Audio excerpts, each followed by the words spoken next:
গেল দেড় দশকে বিচ্ছিন্নভাবে অবকাঠামো উন্নয়ন করায় তার বেশিরভাগই এখন হয়ে উঠেছে গলার কাঁটা।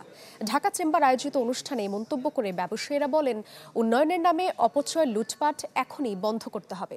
আন্তর্জাতিক বাণিজ্য সম্ভাবনার পুরোটা কাজে লাগাতে সম্মিলিত প্রচেষ্টার আহ্বানও জানানো হয়।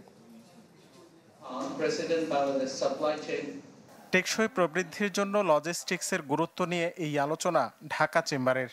এ সময় গেল দেড় দশকের বিচ্ছিন্ন উন্নয়নের সমালোচনা করে বক্তারা বলেন, আর অপচয় নয়, বরং দেশের স্বার্থে নিতে হবে সমন্বিত প্রচেষ্টা। আমি চিটাগং পোর্টে দোকান খুলে বসে আসলাম, পণ্য ক্যারি করার কোনো রোড নাই।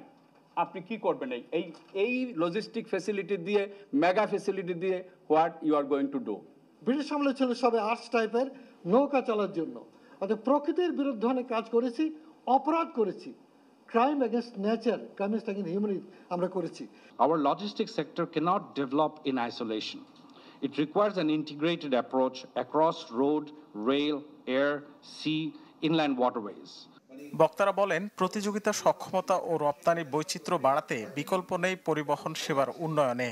এ সময় প্রতিযোগী দেশগুলোর সঙ্গে বাংলাদেশের অবস্থার তুলনামূলক বিশ্লেষণ করে পরামর্শ দেওয়া হয় প্রযুক্তি ও দক্ষতা উন্নয়নের।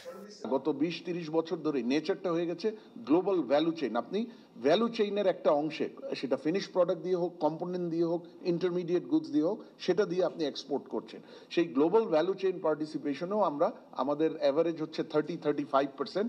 এটা আমাদের যারা competitor country, Vietnam, Thailand, India, তাদের তুলনায় আমরা অনেক কম। বাংলাদেশের কানেক্টিভিটিটা এখন পর্যন্ত ঠিক নেই, এবং এই কারণেই it is a hindrance for our businesses because they need reliability, they need timely transportation from point A to point B, right? এগুলো আমরা করছি।